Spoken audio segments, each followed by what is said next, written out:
Am I the a-hole for wanting to keep an ex's inheritance? So roughly about 5 years ago, I was 3 months off of getting married when I discovered his online affair and their intention to meet up and spend the night together. I also discovered that he and his friend had booked escorts for his bachelor party at the same time. He gave me his old iPad and all of his messages synced to it. Anyway, I just quietly canceled the wedding and screenshotted all the confirmation emails. I screenshotted his text with his friend about the escorts and his online affair and meetup and the hotel booking. I found an apartment and moved my stuff quietly. On the morning of his trip to see his childhood friend, aka his affair partner, he kissed me goodbye and said he would see me tomorrow afternoon and went off with not a care in the world. The hotel was midpoint for both of them, so it was about 90 minutes away. I finished moving out, took my dog, and left my ring and a key. Once in the car, when he was about 45 minutes from his hotel, I messaged him that we were done and that I knew everything. I sent him screenshots of everything, including the cancellations. I sent the same to his affair partner, telling her she was welcome to him.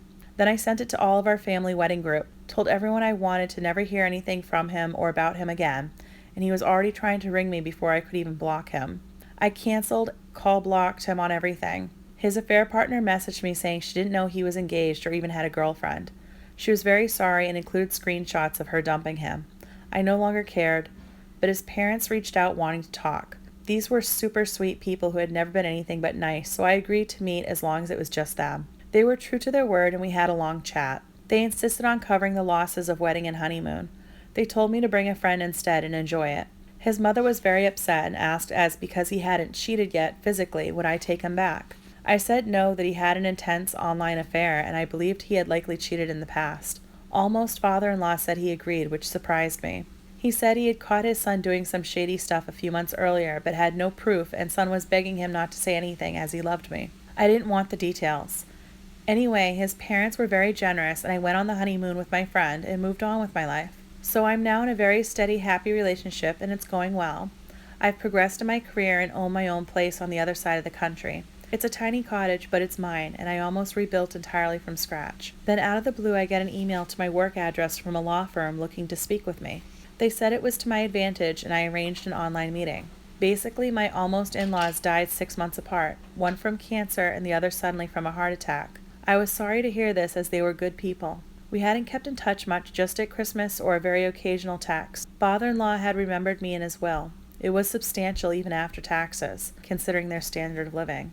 I was shocked they had this kind of money. He was their only child, and apart from their home, they left him nothing else. It went to me and their favorite charity. I'm still in shock when I start to get very angry calls from my ex to my work number. This is on the work website, so public. He told me I was stealing his inheritance. I've kept hanging up on him and tried to get him blocked by work. He's apparently still single, shocker, and he apparently did get a small amount of cash on the death of his mother, but was expecting his father's money too. Instead, the life insurance went to a charity, and I got the rest. Would it be bad if I kept this money? We want to start IVF soon, so it would really come in handy for that. I'm not close with my family apart from my brother, who thinks I should keep it. My childhood best friend says I'm being an a-hole wanting to keep this money. He can't challenge it without losing the house, so is putting a lot of pressure on me. He has since gotten my address and personal number. It's becoming a nightmare. Am I the a-hole for keeping his inheritance?